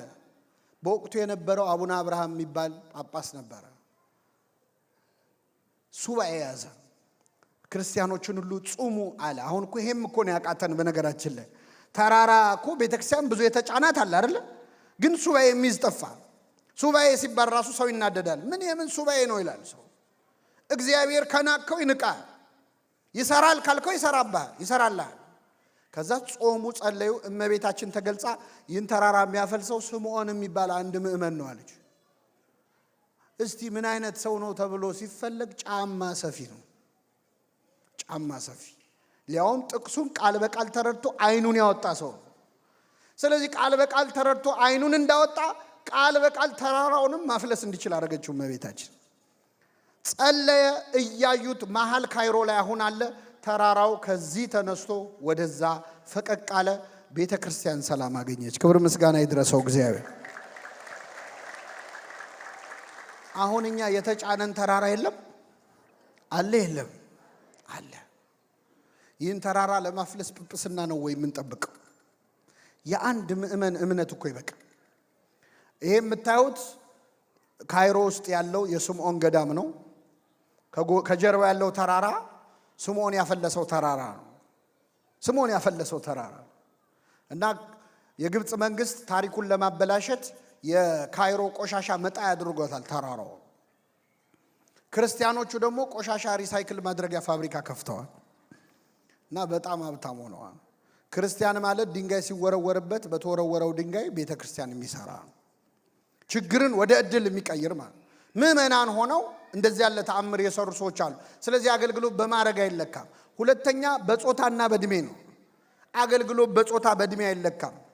በወንድ በሴት አይለካም። ብዙ ጊዜ እኛ ቤተ ክርስቲያን ላይ እህቶችን የምንጠቀመው በጣም ለተወሰነ ጊዜ ነው፣ ለተወሰኑ ጉዳዮች ነው። ግን ታሪካችን ይህንን አያሳየም። የቤተ ክርስቲያኒቱ ታሪክ ይህንን አያሳየም። ሴቶች ወንዶች በጭብጨባ ሴቶች በምን እስከ መቼ እልል እያላችሁ ትቀጥላላችሁ? እዚህ ላይ የምታዩት ቅድስት ወለተ ጴጥሮስ፣ እዚህ ላይ የምታዩት ቅድስት መቅሪና አንዲት ሴት ሆና 3 ጳጳስ ነው ያፈራችሁ። 3ቱ ቀጰዶቃውያን አበው። አንዲት ሴት ናት 3 ጳጳስ አፈራች። እግዚአብሔር ከአንዲት ሴት 3 ጳጳስ ይጠብቃል። በጾታ አይለካም አገልግሎት፣ በእድሜ አይለካም። ትንሽ ሆነው ትልቅ ስራ ይሰሩዋል። ቂርቆስ ሕፃን ሆኖ አይደል እንዴ ለኛ መጠጊያ ሆነው ለኛ አማላጅ ሆነው። ስለዚህ አገልግሎት በእድሜ ሊለካ አይችልም፣ በጾታ ሊለካ አይችልም። የትኛውም ገደብ አገልግሎት። ሌላው በቦታም አይለካም አገልግሎት በቦታ አይለካም። ክርስቶስ ለሐዋርያቱ በኢየሩሳሌምም በይሁዳም በሰማርያም እስከ ምድር ዳርቻ ድረስ ምስክሮቼ ትሆናላችሁ። ይህንን ካርታ ላይ ብታረጉት ክርስቶስ ሰርክሉን እያሰፋ ነው ሄደው። መጀመሪያ በኢየሩሳሌም አለ፣ ቀጥሎ በይሁዳ፣ ከዛ በሰማርያ፣ ከዛ እስከ ምድር ዳርቻ ድረስ። ደከማችሁ እንዴ? ስለዚህ አገልግሎት በሁሉም ቦታ ነው። ቤተ ክርስቲያን ውስጥ ብቻ አይወሰንም አገልግሎት። አንዳንድ ሰው ቤተ ክርስቲያን ይመጣል፣ ይገለገላል፣ ያገለግላል፣ ግን የሥራ ቦታው ላይ እግዚአብሔር እንዲነሳበት አይፈልግም። አንዳንድ ሰው ንግዱ ላይ የእግዚአብሔር ስም እንዲጠራ አይፈልግም። አይ አሁን ይሄ የንግድ ቦታ ነው ይላል። ይቅርታ አድርጊልኝ፣ ይሄ ፕሮፌሽናል ነው መሆን የምፈልገው ይላል። እግዚአብሔርን አንድ ቦታ ካሰርከው አታምነውም ማለት ነው። እግዚአብሔር ትዝ የሚል ይላል ቅዱስ አምብሮስ፣ እግዚአብሔር ትዝ የሚል እሁዱን ልታስቀድስ ስትመጣ ከሆነ አንተ እንደ ቅዱሳት አንስት ነህ ይላል። ቅዱሳት አንስት ሽቱ ይዘው የሄዱት ጌታ ገና ከሞት ምን አላለ አልተነሳም ብለው ነው። ቤተ ክርስቲያን እኮ የክርስቶስ መቃብሩ አይደለችም፣ ቤተ መንግስቱ ነች። ስለዚህ እሁድ ብቻ ጌታ እዛ ያለ ከመሰለህና ሌላ ቦታ ከረሳኸው ላንተ ክርስቶስ ገና አልተነሳም። በሁሉ ቦታ የእግዚአብሔር ቃል መነገር አለበት። በስራችን፣ በትምህርታችን፣ በምንውልበት ቦታ ሁሉ ቅዱስ ጳውሎስ ምን አለ? በጉባኤም በቤታችሁ ማወራውላችሁ እንጂ አንዳች አላስቀረውባችሁ። እኔ ብታሰር እንኳን የእግዚአብሔር ቃል አይታሰር። እስር ቤት ሆኖ እንኳን በእውነት በቦታ አልገደበውም እግዚአብሔር። የመጨረሻው አገልግሎት በዘመን መርዘምና ማጠር አይለካም። ብዙ ዓመት ያገለግላል፣ ጥቂት ዓመት ያገለግላል። እግዚአብሔር ባገለገለበት እድሜ መጠን ብቻ አይደለም የሚለካው ባመጣው ውጤት እንጂ። ይህን የምለው ለምንድን ነው? እዚህ መሃል 2 አይነት ሰዎች አሉ። እንደኔ ቤተክርስቲያን ያደገ በጣም ብዙ ሰው አለ። እዚህ መሃል እድሜውን ሙሉ ቤተክርስቲያን ያሳለፋል። ደግሞ ሰሞኑን ወደ ቤተክርስቲያን የመጣ ሰው አለ። ትልቁ ችግር ምንድን ነው? ቤት ውስጥ የቆየነው ሰዎች አዲስ ሰው ሲመጣ ብዙም ደስ አይለን። ከኔ ጋር ናችሁ? እስቲ ምን ያህል ዌልካሚንግ ነው ቤተክርስቲያን ሰው ሲመጣ የምንቀበልበት ፊት? እኔ አሜሪካን ሀገር ለመጀመሪያ ጊዜ የዛሬ 2 ዓመት ነው የመጣሁት። እንደመጣው በጣም የገረመኝ ከስተመር ሰርቪስ። በጣም ሰው ስታስተናግዱ ቤተክርስቲያን ውስጥ አላልኩም፣ ስራ ቦታ አንድ ባንክ ሄድን ጉዳይ ለማስፈጸም ከአንዲት እህታችን ጋርና በአጋጣሚ የተቀመጥንበት ወንበር ሙሉ ነው። ሁላችንም ቁጭ ብለናል። ሊያስረዳን ፈልጎ መጥቶ የባንኩ ኃላፊ እኮ ነው መጥቶ ተንበርክኮ አዋራ። እኔ ያወራውንም ባልሰማሁት ተንበርክኮ ጉዳያችንን ጨረሰል። አገር ቤት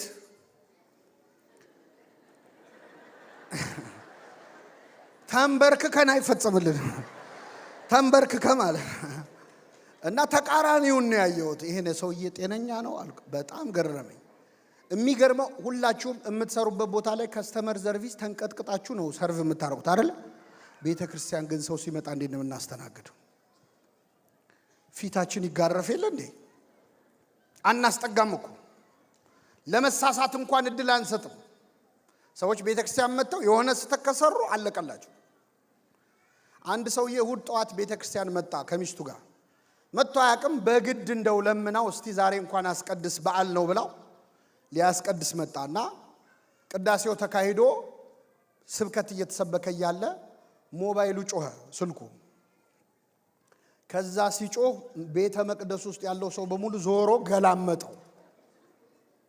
ያማትባል ግማሹ። እስማ እንደዚህ አይደል ምንለው? እንደው ቤተ ክርስቲያን መጡ። ሁሉም ሰው ባይኑ ገረፈው። ከዛ ኪሱ ጠፋበት ራሱ። አንዳንዴ ሰው ሲያይ እኮ ያስደነግጣል አይደል? እንዴት አርጌ ልዝጋው ብሎ እንደምንም ብቻ ዘጋው። ከዛ ሰባኪው እኔ የቆምኩበት ቦታ የቆመው ሰውዬ ደግሞ ለ5 ደቂቃ ስልክ ቤተ ክርስቲያን ውስጥ እንዴት ይዛችሁ ከፍታችሁ ትመጣላችሁ በሚል ለ5 ደቂቃ ገሰጸው ሰውየው። ከዛ አለቀ። ከቤተ ክርስቲያን ቤት እስኪደርስ ድረስ ሚስቱ መኪና ውስጥ እየመከረችው ነው ሄደው እርምህን ብትመጣ እንደው ታዋርደኝ እያለች ማለት። ከዛ ደረሰ ቤት። ቀኑ ተበላሸ ማለት። ከዛ በቃ አይ ዛሬ ቀን አይደለም ብሎ ሄደና ትንሽ ልጠጣ በቃ ብሎ ሊሰክር ማለት። መጠጥ ቤት ገብቶ ቢራ አዘዘ፣ አቀረቡለት። ቢራውን ተቀብሎ ተጎነጨና ባንኮኒው ላይ ያስቀምጣለው ሲል ተደፋበት። ተደፍቶ እዛ የተቀመጡ ሰዎች ላይ ተረጨ። ደግሞ ደና ሱፍ የለበሱ ሰዎች ናቸው። ዛሬ ቀን አይደለም ማለት ተነሱና ውይ አይዞ ያጋጥማል እኮ ምንም ማለት አይደለም ማለት። የመጠጥ ቤቷ ባለቤት ሰራተኛ አዘዘችና ቦታው ተወለወለ። ዛሬ እኔንም ጋብዘ ብላ ቢራ በነፃ ሰጠችው። ይሄ ሰውዬ ከዛች ቀን ጀምሮ ከዛ መጠጥ ቤት ቀርቶ አቅ ይህንን መስተንግዶ ማግኘት የነበረበት የት ነበረ? ቤተ ክርስቲያን። እኛ እንደ ሾህ እንዋጋለን። የሆነ ሰው ይሳሳት የሆነ ሰው ይሳሳት ብቻ አይደለ እናፈርጠዋለን በግልምጫ። ጸጉሩ ያደገ ልጅ ይመጣል ቤተ ክርስቲያን።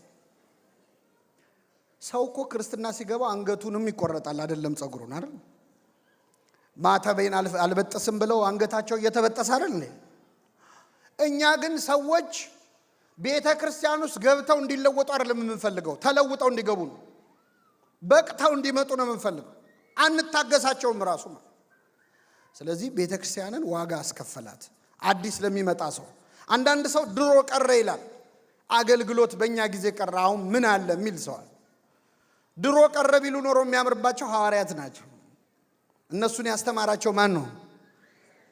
እኛ ድሮ ቀረ ስብከት የተራራው ስብከት ማለት ይችሉ ነበር።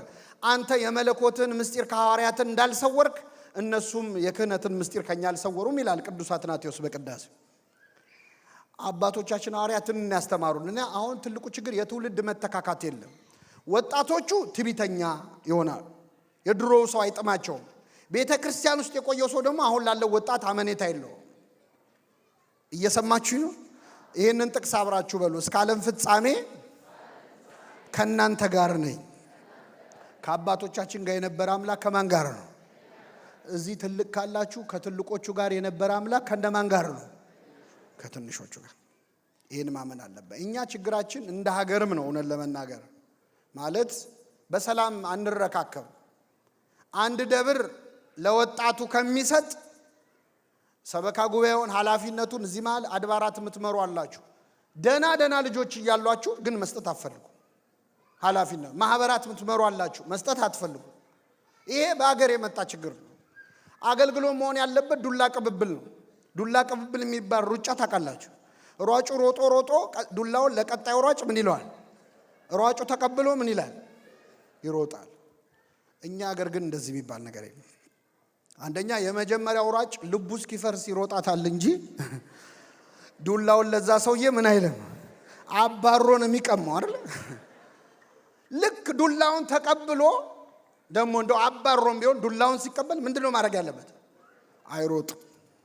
መጀመሪያ በዛ ዱላ ያን ሰውዬ እግሩን ሳይሰብር ማለት ስራ መስራት አንችል። የቆዩት ያሁኑን ሲያሳድዱ፣ ያሁኖቹ የበፊቱን ሲያናንቁ ብዙ አገልግሎት ወደ ኋላ ቀርቷል። ሌላው አገልግሎት በገንዘብ አይለካም። እየጨረስኩ ነው፣ አይዟችሁ፣ ደከማችሁ። አገልግሎት በምን አይለካም? እስቲ ከኔ ጋር በሉ እህቶች ብቻ። ገንዘብ ለአገልግሎት፣ አገልግሎት ለገንዘብ ይለያያል አይለያይ? ገንዘብ ለምን? አገልግሎት የትኛው ነው ትክክል? ገንዘብ ለአገልግሎት ያስፈልጋል አያስፈልግም? አሁን ይህን አዳራሽ የተከራየ ነው በምንድን ነው? ገንዘቡ ለምን ዋለ? አገልግሎቱ ለገንዘብ ከዋለ ግን በጣም አደገኛ። ሰባኪው የሚሰብከው ህዝቡ ደስ ብሎት እንዲሰጥ ከሆነ፣ እኔ አንዳንዴ ካፋችን የሚያመልጥ አነጋገር አለ። ደስ ካለው ይሰጣል። እንዲድን ነው የምንሰብከው እንጂ እንዲሰጥ አይደለም። የሚሰጥ ቢሆን ሚኖር በደስታ ምን ይበል ወዶ ይስጥ እንጂ ሞቲቬት ተደርጎ መስጠት የለበትም። አንዳንድ ሞቲቬሽናል ስፒከሮች ታውቃላችሁ? እኔ አገራችን ውስጥ አሁን ተጀምሯል ሞቲቬሽናል ስፒከር። እና አንዱ ሰውዬ በጣም አንድ ሞቲቬሽናል ስፒከር ሲያወራ ሰማና ደስ አለው። በቃ ከዛሬ ጀምሮ አለ ሚስቱን ቤት ገብቶ ልጆቼን እኔ ነኝ ገላቸውን ማጥባቸዋል። በቃ አንቺ አታጥቢም፣ ስለ አስተዳደግን የተማረው ከዛሬ ጀምሮ እኔ ነኝ ማጥባቸዋል። እሺ አለችው። አንድ ሳምንት አጠባቸው። 4 ልጆች ነው ያሉት። አንድ ሳምንት አጠበና ሰኞ ሲደርስ ስራ ገብቶ ደክሞት ትደውላለች ሚስትየው፣ ይዘጋዋል። ትደውላለች፣ ይዘጋዋል። ከዛ መጨረሻ 3ኛ ስትደውል አነሳን። ምንድን ነው አለ። አረ ልጆቹን እጠባቸው፣ ዘፍዝፈሽ ጠብቂኝ አለ። እኔ ስመጣ ምን እላችኋል? በቃ አሁን እኔ ወላችሁ በጣም ሞቲቬት አድርገናችሁ አንዳንዴ ዘፍዝፈ ጠብቀን ትሉናላችሁ። የሆነ ሰዓት እንደዛ አይደለም። ደስ ብሎት ይስጥ ማለት ብሰጥ አገኛለሁ ብሎ ይስጥ ማለት ነው አይደል? ብሰጥ ባረካለሁ ብሎ ገብቶት ማለት ነው። እንዴ ቤተ ክርስቲያን እንዴት እኔን ትለምናለች እኔ ልለምናት እንጂ ብሎ የሰጠን ነው ገብቶታል ማለት ነው አይደል? አገልግሎት ለገንዘብ መዋል የለበትም። ገንዘብ ግን ለአገልግሎት ያስፈልጋል። አገልግሎት በገንዘብ አይለካም ማለት በህንፃ አይለካም፣ በንብረት አይለካም። አንድ ደብር ተሳካለት የሚባለው አንድ የደብር አስተዳዳሪ ጥሩ አስተዳዳሪ ነው የሚባለው ባስገባው ገንዘብ ሳይሆን ንስሐ ባስገባው ምዕመን ቁጥር ነው፣ በቆረበው ሰው ቁጥር ነው። ነፍሳትን የሚሰበስብ በሉ እስኪ እርሱ ጠቢብ ነው። ምን የሚሰበስብ ነፍሳት። እኔ በጣም ለገቢ እንደው በተለይ ግንባታ ላይ በጣም እናተኩራለን። ውጭ ሀገር እንኳን ያው ግዢ ነው የሚታየው፣ ግን ግንባታ ላይ በጣም ማተኮር ምን እንደሚጎዳ እነዚህን አብያተ ክርስቲያናት ላሳያችሁ። አውሮፓ ውስጥ ያሉ ድንቅ አብያተ ክርስቲያናት ናቸው። በጣም በሚያምር የስነ ህንፃ ውበት የተሰሩ ድንቅ አብያተ ክርስቲያናት ናቸው። ውስጣቸውን ደግሞ ገብተን እንጎበኘዋል። ይሄኛው ፐብሊክ ላይብረሪ ሆኗል። እንደውም የሆነ ጻድቅ እፍ ሳይልበት አይቀርም፣ ላይብረሪ ነው የሆነው። ይሄ ሆቴል ነው።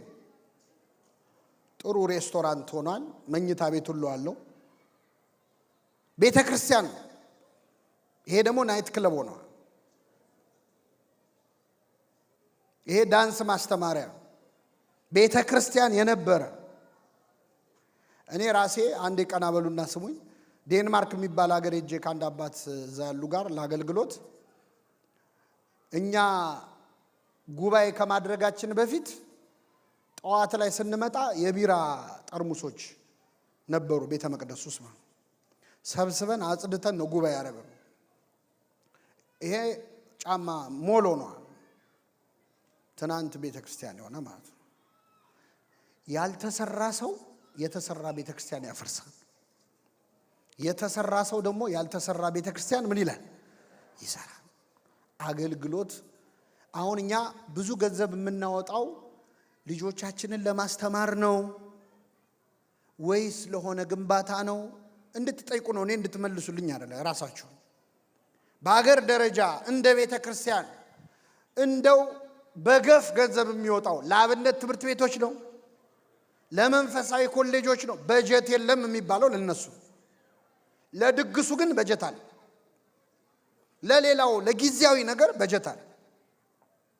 ዋጋ ያስከፍለናል። አገልግሎት በማይለካበት መለኪያ ስንለካ በተገልጋዩ ብዛት ማንነት ብዙ ሰው ስላለ ጥቂት ሰው ስላለ አይደለም። ጥቂት ሰው ላይ የተሰራ ስራ ቤተክርስቲያንን ብዙ ያቆያታል። ክርስቶስ አስተምሮ ሄደው 12 ሐዋርያት ነው። 12 ሐዋርያት ዓለምን ክርስቲያን ማድረግ ችለዋል። ትንሽ ሰው ላይ የተሰራ ስራ ብዙ ውጤት ሊያመጣ ይችላል። ይህንን ካየን ሁለተኛው ክፍል በጣም አጭር ነው። ከ10 ደቂቃ አያልፍም። እስቲ አንድ ጊዜ ተነሱ።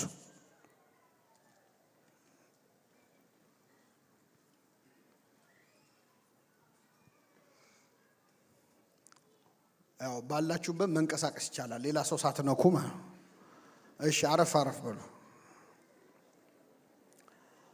ይህንን ካነሳን አገልግሎት ላይ ማነቆ የሆኑብንን 3 ነገሮች ነግሬያችሁ፣ መቼስ ሰው ከጎረቤቱ ይማራል፣ ከሌሎች አብያተ ክርስቲያናት ልምድ ምን እንማራለን የሚለውን ነግሬያችሁ አበቃለሁ። እግዚአብሔር ከሁላችን ጋር ይሁን።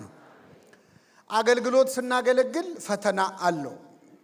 መጽሐፍ ቅዱስ ላይ ባሪያዬን ኢዮብ አየኸው የሚል ቃል አለ አይደል?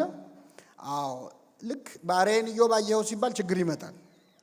መንፈሳዊ አገልግሎት ላይ ምንም ፈተና ላይ ገጥመን አይችልም። ምናልባት እዚህ መሃል የቤተ ክርስቲያን አገልግሎት ላይ የቆያችሁ ሰዎች አላችሁ። ደግሞ እንደው ትንሽ ጊዜ ያገለገለ ምንም ያላገለገለ ሰው ሊኖር ይችላል። ትንሽ ስታገለግል ፈተናው ትንሽ ነው። እየጨመርክ ስትመጣ ፈተናው ምን ይላል? ይጨምራል። እስካሁን ባገለገላችሁት አገልግሎት ምንም ፈተና ካልገጠማችሁ ሰይጣን ንቋቸዋል ማለት ነው። ቃነይሶች ምንም አያመጡም ብሏል ማለት ነው። ሰይጣን ፈተናውን ምን እያለው ነው የሚመጣው? እየጨመረው። አገልግሎቱ ሲጨምር ፈተናው ይጨምራል። ከየት ነው ፈተናው የሚመጣው? ከውስጥም ከውጭ። ውስጣችንም ይፈተናል፣ ከውጭም እንፈተናል። አንዳንድ ሰው አሁን አገልግሎት ላይ ገባና ቤተክርስቲያን ትንሽ የሆነ አስተዋጽኦ ለማድረግ በቅን ልቦና ተነሳስቶ ሲሰራ አንድ የሆነ ሰው መጥቶ የሆነ ንግግር ተናግሮ ሞራሉን ሲሰብረው እኔ ይሄንን አልጠበቅኩም ነበረ፣ እኔ አርፌ ባስቀድስስ ይላል። እንዲህ እንድትሉ ነው ሰይጣን የሚፈትናችሁ። ጥለህ ብትሄድስ? አገልግሎት ማለት እስከ መስቀል ነው፣ እስከ መሰቀል፣ እስከ መሞት ነው እና ፈተና ብዙ አለው። ውስጣዊ ፈተናዎቹን ልንገራቸው። የመጀመሪያ ከንቱ ውዳሴ ነው። እንደዚህ ትልቅ ነገርም ስትሰሩ፣ ሌላም የሆነ ነገር ስታሳኩ፣ ወይ ህንፃ ቤተክርስቲያን አዲስ ስትገዙ፣ ወይ የሆነ አይነት አቺቭመንት ሲመጣ ፈተናው ከንቱ ውዳሴ ነው። ከንቱ ውዳሴ በሰሚው ልብ ውስጥ ነው ይላሉ አባቶቻችን። ሰው እስኪያመሰግንንም አንጠብቅም፣ እንታባያለን እና ውስጣችን እንዲያርግ ያለው የማለት ስሜት ይፈታተናል። ግን ጌታ ምንድን ያለው ለሐዋርያቱ? እናንተ ደግሞ የታዘዛችሁትን ሁሉ ባደረጋችሁ ጊዜ የማንጠቅም ባሪያዎች ነን፣ ልናደርግ የሚገባንን አድርገናል በሉ። እስኪ በሉ የማንጠቅም። አይ ላቆመው ነው እኔ። እሺ በሏ። ባሪያዎች ነን፣ ልናደርግ የሚገባንን አድርገናል በሉ አለው። አሁን እኛ ምንድነን? ምንድናችሁ? ምን አይነት? እኔ አይደለሁም፣ ይቅርታ አድርጉልኝ፣ እኔ አይደለሁም። ጥቅሱን በደንብ ይዩት እስቲ። እናንተ ደግሞ የታዘዛችሁትን ሁሉ አድርጋችኋል። የታዘዛችሁትን ሁሉ። ስለዚህ የማንጠቅም ባሪያዎች ነን ለማለት ራሱ አንችል። አንድ ፈረንጅ መጣና ስልጠና ላይ ኢትዮጵያ ለምን ድሃ መሆን አልቻለችም አለ። እስቲ ንገሩኝ፣ ኢትዮጵያ ለምን ድሃ መሆን አልቻለችም? ድሃ አይደለንም። በነገራችን ላይ ድሃ አይደለም፣ የድሃ ድሃ ነን። ኢትዮጵያ ድሃ ለመሆን ትንሽ ሀብታም መሆን አለባት። ስለዚህ ድሃ መሆን ራሱ፣ ስለዚህ የማንጠቅም ባሪያዎች ነን ለማለት ራሱ አንችልም። ምክንያቱም ልናደርግ የሚገባንን ምን አላደረግንም። ፈተናዎቻችን ውስጣዊ ነው። ሰው በሰራው ስራ ዝም ብሎ ከንቱ ውዳሴ የሚሰበስብ ከሆነ ልክ ይሄ ደሞዝ ሳይደርስ ብድር የሚበደር ሰው ታውቃላችሁ። ከገሌ 500 ብር ከገሌ 300 ብር የደሞዝ ቀን ደሞዝ ከፋይ ነው እሱ። በከንቱ ውዳሴ ከሰበሰብ ነው ዋጋችን በምድር ይቀራል፣ በሰማይ ዋጋ የለንም። እንዲህ ከመባል ይሰወረን። ፈተናዎቻችን ብዙ ናቸው። ቤተክርስቲያንና ለማወቅ ይሄን ሰዓት ላለመፍጀት ልለፈው። እድሎቻችንን እናመክናለን። በቤተክርስቲያን አገልግሎት ጌታ ምን አለ? ዛሬ በተነበበው ወንጌል ላይ ቀን ሳለ የላከኝን ስራ ላደርግ ይገባኛል፣ ማንም ሊሰራባት የማይችል ሌሊት ትመጣለች። አሁን በቤተክርስቲያናችን ባለው ችግር መጥፎ ነገሮች አሉ፣ ግን ደግሞ ጥሩ እድሎች አሉ። ምን አላቅም እንዲህ ነው ብዬ አላጠናሁት፣ ግን በመጥፎ ጊዜ ጥሩ እድሎች አሉ። ለምሳሌ የመጀመሪያዋ ቤተክርስቲያን ስደት ሲደርስባት መከራ ሲወርድባት ቀዳሜ ሰማይ ቅዱስ እስጢፋኖስ በድንጋይ ተወግሮ ሞተ። ክርስቲያኖች ምን አሉ? በየቦታው ሲበተኑ በሄዱበት ቦታ ምን አረጉ? ወንጌል አስተማሩ። አይ እሱ ሞቶማ ስብከት የለም አላሉ። ፊልጶስ ሄዶ ጃንደረባውን ሰበከ። ሌሎች ሄደው ሰማርያ አስተማሩ። መጥፎውን ጊዜ ለጥሩ ነገር ነው አባቶቻችን የተጠቀሙበት። አሁን ያለን እድል ምንድን ነው? ሲያትል ያላችሁ ሰዎች፣ ሰሜን አሜሪካ ያላችሁ ሰዎች ምንድን ነው እዚህ ሀገር ላይ ቤተ ክርስቲያን ወገቧን አስራ ብትሰራ ልትሰራው የምትችለው ይህ አገር የሰጣችሁ እድል ምንድን ነው? ምናልባትም እኮ ካህናት፣ አገልጋዮች በትክክል የቤተ ክርስቲያን አገልግሎት ቢሰራ ኖሮ ሌላ ስራ ለመስራት አይገደዱም ነበረ። ቤተ ክርስቲያን ስራዋ በዝቶ አንተንማ በምንም ታምር ሌላ ስራ አላሰራህም ማለት መቻል ነበረባት። እድሎቻችንን ግን እናመክናለን። የተገኘውን እድል መጠቀም፣ ቁጭ ብሎ ማጥናት፣ እንዴት ብንሄድ ይሻለናል ማለት እኛ አይደለንም አጀንዳ ራሱ የምናወጣው፣ ሌላው ነው አጀንዳ ሴት የሚያደርግልን። ስንሰደብ ሰሞኑን ስለዛ ስድብ ስናወራ እንከርማል። ስንገደል ሰሞኑን ተገደልን እንላለን። እኛ ራሳችን ለራሳችን አቅደን የምንሰራው መቼ ነው? ይህ የቤተ ክርስቲያን በጣም ውስጣዊ ፈተናችን ነው።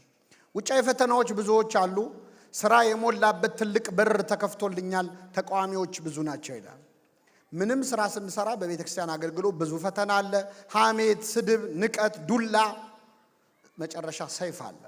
ተሰደብኩ ብለህ ሲገርም ሰይፍ ሁሉ አለ። ሐዋርያት ሁሉም ሰማዕታት ሆነው ነው ያረፉት። ከሐዋርያት መካከል አንድ በሰላም የሞተ ምስክር ወረቀት የተሰጠው ሐዋርያ አለ? እስካሁን ላገለገልከው አገልግሎት የተባለ ይለ እኔ እንኳን አስተምሬ ስወርድ ቃለ ሕይወት ያሰማልን ትላላችሁ። ሐዋርያት ቃለ ሕይወት ያሰማልን ያላቸው የለም። ከመቼው አስተምረው ጨርሰው ጥርሳቸውን አርግፈነው ነው፣ ከመቼው ገርፈናቸው ነው። እና የሚገርመው ግን ለአንድ ሰዓት እንኳን ያህል አገልግሎት አላቆሙም። ቅዱስ ጳውሎስ ምን አለ? ገላትያ 2 ላይ የወንጌል እውነት በእናንተ ዘንድ ጸንቶ እንዲኖር ለአንድ ሰዓት እንኳን ለቀን አልተገዛንም አለ። ለአንድ ሰዓት አገልግሎት አላቋረጡ። እንዴት ነው የሞቱት? ተመልከቷቸው።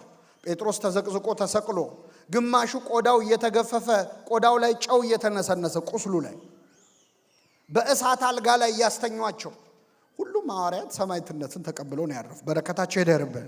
ስለዚህ አገልግሎት በጣም በጣም ብዙ መከራዎች አሉት። ይህንን ካልን የመጨረሻ ዛሬ ተናግሬ የምወርደው እንደው ከሌሎች አብያተ ክርስቲያናት ምን እንማራለን የሚለውን ነው።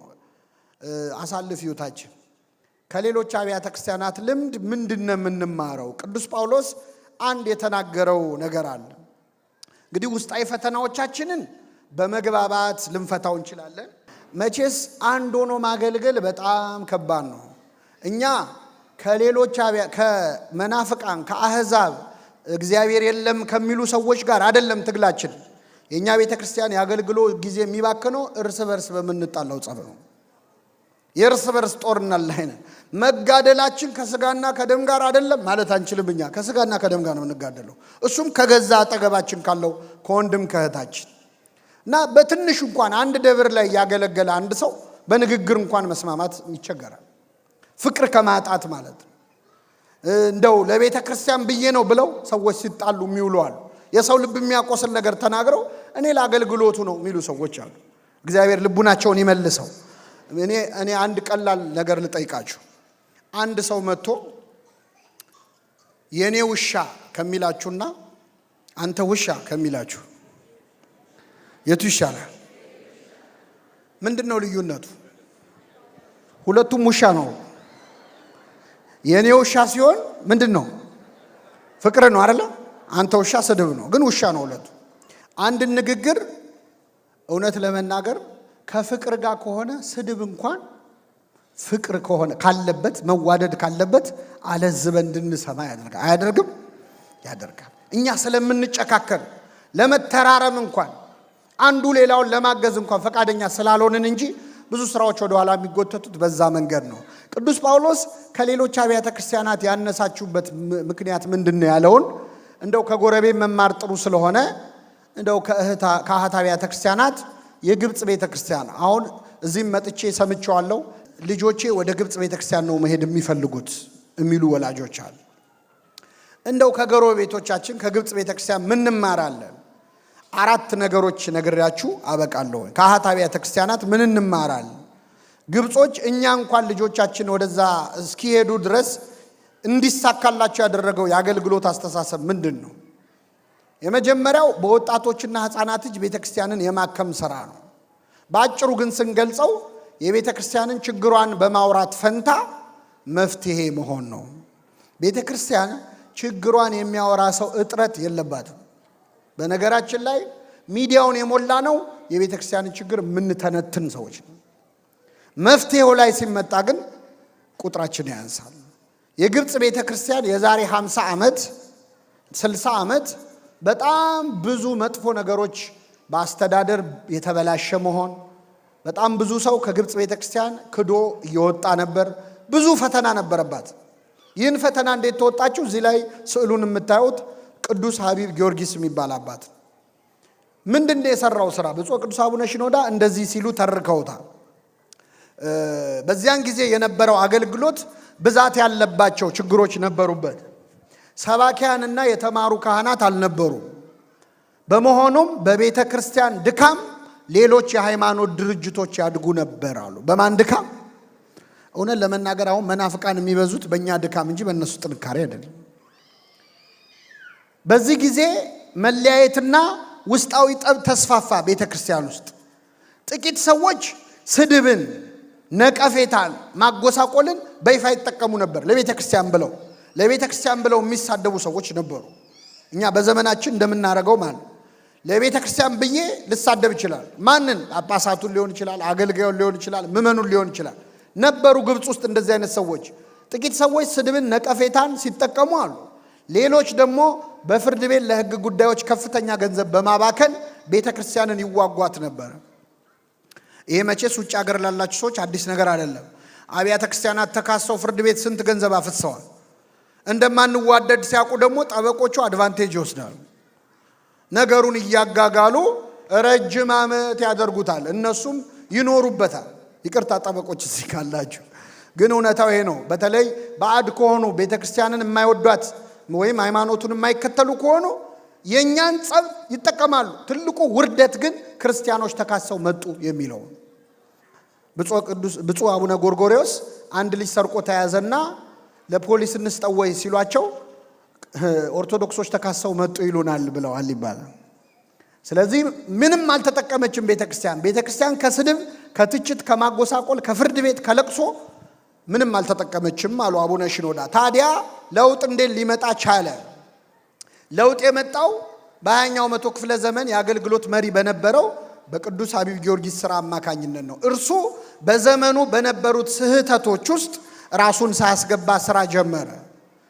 2 የመሰረት ድንጋዮችን ጣለ። ለሰንበት ትምህርት ቤትና ለመንፈሳዊ ኮሌጅ። መንፈሳዊ ኮሌጅ የቤተሰቡን ቤት ለኮሌጅ አውርሶ ኮሌጅ አደረገው። ሰንበት ትምህርት ቤት አቋቋመ።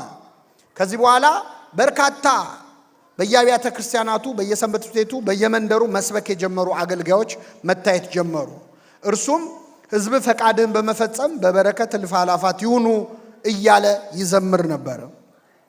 እርሱ በጉድለቶች ላይ ነቀፌታን አልሰነዘረም። ቤተ ክርስቲያን የሚጎድሏትን ነገሮች ለማቅረብ ሥራ ሠራ እንጂ። ቤተ ክርስቲያን ሰባኪያን ይጎድሏን ነበረ።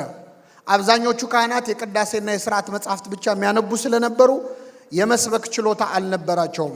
ሐቢብ ጊዮርጊስ ግን ይህንን ዓለም በቤተ ክርስቲያን እንባ አልሞላውም። ይህንን ዓለም በሉ እስኪ፣ በቤተ ክርስቲያን እንባ ወተን ብናላዝን መሳቂያ ነው እንጂ የምንሆነው ማንም አያዝንም። ዓለምን በቤተ ክርስቲያንም ባልሞላው መስራት የሚችለውን ነው የሰራው ማለት ነው። እና እስከ 84 ቅርንጫፎች እስኪቋቋም ድረስ ሰንበት ትምህርት ቤቶችን ማህበራትን ማቋቋም ችሏል ማለት ነው ሀቢብ ጊዮርጊስ። ሀቢብ ጊዮርጊስ ሕፃናትና ወጣቶች የሚያስተምራቸው ማጣታቸውን ሲመለከት ከዚያ ተነስቶ ቤተ ክርስቲያንን ለመተቸት ወይም ለመውቀስ አልወደደም። በሁሉ ስፍራ ለመስፋፋት የቻሉትን ሰንበት ትምህርት ቤቶችን አቋቋመ። ከዚህም ሌላ ለቤተ ክርስቲያን ትምህርት ቤቶችና መጽሐፍትን አዘጋጅቷል። ለምንድን ነው እኛ ይሄ ሁሉ ኮሚዩኒቲ ያለ የኦርቶዶክሳውያን ትምህርት ቤት የማይኖረን? ህንዶቹ ባህላቸውን ጠብቆ ልጆቻቸው የሚያድጉበት ትምህርት ቤት አላቸው የላቸው? እስራኤሎቹ አላቸው፣ አረቦቹ አላቸው፣ ቁርአን የሚያስቀሩበት ትምህርት ቤት አላቸው። እኛ ለምንድን ነው የሌለን? መቼ ነው የገባንበት ሀገር ላይ ዘይትና ውሃ ሆነን የምንኖረው? ይህንን ማድረግ ችለዋል። በአንዳንድ ጉባኤ የፕሮቴስታንት መዝሙር ቦታ እየያዘ ሲመጣ በቤተ ክርስቲያን ዜማ የተቃኙ መዝሙራትን ያዘጋጅ ነበር። የእርሱ አገልግሎት በሁሉም መስክ የተስፋፋ ነበር። በሀቢብ ጊዮርጊስ የተመራው የማነቃቃት ስራ ታላቅ ትምህርት ሰጥቶን አልፏል ብለዋል አቡነ ሽኖዳ። የሚገርማችሁ ሀቢብ ጊዮርጊስ ማታ ማታ ያስተምራቸው የነበሩ ወጣት ተማሪዎች ውስጥ 8ቱ ጳጳሳት ሆነዋል። መንኩሰው አንዱ አቡነ ሽኖዳ ናቸው። በረከቱን ያሳድርብን። ከነሱ ከምንማረው ውስጥ የመጨረሻ ይሄን ብቻ ተናግሬ ልውረድ። የቋንቋ አገልግሎት። ይህንን ብቻ ለምንድን ነው መናገር የፈለኩት? ያለነውበት ሀገር ሰሜን አሜሪካ ስለሆነ ነው ባጭሩ። የቋንቋ አገልግሎት ላይ ገና ዳዴ እያልንበት ያለበት ሁኔታ ነው ያለው። የግብፅ ቤተክርስቲያን ደረጃዋን ለማየት እነዚህ 3 አባቶች ጥሩ ምሳሌ ናቸው። መጀመሪያ ላይ ያሉት ባለፈው ወር አርፈዋል። በረከታቸው ይደርብን። እንጦንስ ማርቆስ ይባላሉ። የግብፅ ቤተክርስቲያን የአፍሪካ ጉዳዮች ሊቀ ጳጳስ ናቸው። እኛ አባት ወጣት እያሉ ከግብፅ ሜዲካል ስኩል ተምረው ሲጨርሱ ዶክተር ሲሆኑ አዲስ አበባ ተመድበው መጡ። ከዛ ኢትዮጵያ መጥተው አፄ ኃይለ ሥላሴ አስመራ ሆስፒታል ውስጥ እንዲሰሩ መደቧቸው። 5 ዓመት አስመራ ቆይተዋል። የመጀመሪያውን ዓመት ትግርኛ ተምረው በትግርኛ ሰብከው ወጣቶችን አሰልጥነው 5 ዓመት ሲያገለግሉ ቆዩ። ከዛ ወደ ደብረ ብርሃን ሆስፒታል ተቀየሩ። ደብረ ብርሃን የሚወራው ምንድን ነው? አማርኛ ችለው በአማርኛ 4 ዓመት አገለገሉ። አፄ ኃይለ ሥላሴ ሲወድቁ ደርግ ሲመጣ ወደ ግብፅ ተመለሱ። ግብፅ ተመልሰው መነኮሱ። መንኩሰው ኬንያ ሄዱ። ለ2 ዓመት ስዋሂሊ የሚባል ቋንቋ አጠኑ። 34 የአፍሪካ ሀገር ዞረው አስተምረው አብያተ ክርስቲያናት አቋቋሙ። ለሀገሩ ተወላጅ ማለት 34 እኔ ያገኘኋቸው የዛሬ 7-8 ዓመት ነው። ሳገኛቸው ደቡብ አፍሪካን ያገኘኋቸው 3 ቋንቋ ይችላሉ። ጦሳ፣ ዙሉና ጿን የሚባሉና አፍሪካንስ 4ኛ ቋንቋ የዛን ሀገር ቋንቋ ፍሉዌንትሊ ይችላል። ምን እንዳሉ ታውቃላችሁ? ኢትዮጵያውያን በጣም ዕዳ አለባችሁ። እኔ ቆዳዬ ጥቁር ቢሆን ኖሮ አፍሪካ ውስጥ ኦርቶዶክስ ያልሆነ ሰው አይኖርም ነበር። ይህን ስራ መስራት ያለባት ማን ነበረች? ኢትዮጵያ ነበረች። እና በቅርቡ አርፈዋል። በረከታቸው ይደርብን። እኛ ገና ስለ 1-2 ቋንቋ እየተጨቃጨቅን ያለ ነው። አገር ውስጥ 1-2 ቋንቋ እንኳን ገና የዘር ጉዳይ የዘረኝነት ምናምን እየተባለ ያጨቃጭቃል። ይህንን ሁሉ አፍሪካ ሀገር ማዳን ችለዋል። 2ቱ ጳጳሳት ግን ያነሳዋቸው ለምንድን ነው? እዚህ ሀገር የምታገለግሉ አባቶቻችን፣ ወንድሞቻችን፣ ምእመናን በተለይ ዲሲሽን ሜከር ሲሆናችሁ የዛሬ 5 እና 10 ዓመት አሁን ያሉ ልጆቻችሁ ያድጋሉ። ምን እንዲሆኑ ነው ያሰባችሁላቸው? ምንድነው የታቀደው? አሁን ከኛ በላይ እንግሊዘኛ እንደ ሀገሬው ተወላጅ መናገር የሚችሉ ልጆች አሉን። የቋንቋ አገልግሎት ቅድም ወንድማችን እንዴት ወርቅ አድርጎ እንዳስተማረ አይታችኋል። የአክሰንት ችግር የለባቸው፣ የቋንቋ መረዳት ችግር የለባቸው፣ አገሩን የማወቅ ችግር የለባቸው። እነዚህ ልጆች የዛሬ 10 ዓመት ምንድነው የሚሆኑት? ስንቶቹ ቄስ ይሆናሉ? ስንቶቹ መንኩሰው ጳጳስ ይሆናሉ? ምንድነው ያቀድነው? አሁን እኛ የምናስበው እኛን ማዕከል ያደረገውን አገልግሎት ነው። ግን ወደድንም ጠላንም እኛ በእድሜ እየገፋን እያረጀን ስንመጣ የሚቀሩት እነሱ ናቸው። አሁን ስራ ካልሰራንባቸው ዛሬ የገዛናቸውን አብያተ ክርስቲያናት አሟረትካት በሉኝ ሸጠው ይካፈሉታል። ወላጆቼን የገዙ ብለው ሸጠው ይካፈሉታል። ይሄ እንዳይሆን ግን አሁን ነው መስራት ያለብን። ለምሳሌ አንድ ቤተክርስቲያን ልጆች አምፀው እስኪወጡ መጠበቅ የለበትም። ሃና ለቢኖረው እዛው ቤተክርስቲያን ውስጥ የእንግሊዘኛ አገልግሎት የአማርኛ አገልግሎት ቢኖር እንደ ዲያቆን አቤል አይነቶቹ ልጆች አንተን ቤተክርስቲያን ለዚህ ትፈልጋለች፣ ይሄንን ትምህርት ሄደ ተማር፣ አገር ቤት ሄደ መንፈሳዊውን ትምህርት ሳይኮሎጂውን ለዚህ ጉዳይ 10 ልጆች እንኳን መርጠን እዚህ ሀገር ያሉ ልጆችን ችግር ራሳቸው እንዲያጠኑ አድርገን እኛ አሁን አውቅልሃለሁ ነው ትልቁ ችግራችን። እኛ ነን አዋቂ ምን መስለው ራሳቸው ስለ ራሳቸው ችግር ያውቃሉ። የዚህን ሀገር አስጠንተን ግድ የለም ልጆቻችንንም ካላመናቸው ያለነው አሜሪካ ነው። ገለልተኛ ተቋማት አሉ። እቺ ቤተክርስቲያን በ10 ዓመት ውስጥ ሰስቴነብል የሆነ ስራ እንድትሰራ ምን ማድረግ አለባት የሚለውን አጥናና ስጠኝ ብለ አውትሶርስ ብታረክ ሰርቶ ፕሮፖዛል የሚሰጡ ተቋማት አሉ። ስለዚህ ከ5 ዓመት በኋላ ከ10 ዓመት በኋላ ምንድነው ለማድረግ ያቀድ ነው? ይሄ አሁን ያለውን ቤተክርስቲያን ሰፋ አድርጎ መስራት፣ ይሄ ያለውን ምመን የበለጠ ማድረግ እሱ ለኛ ነው የሚጠቅመው። ለልጆቻችን የሚጠቅመው ግን ልጆቻችን ላይ የምንሰራው ስራ ነው። የሰማነውን በልቡናችን ያሳድረው።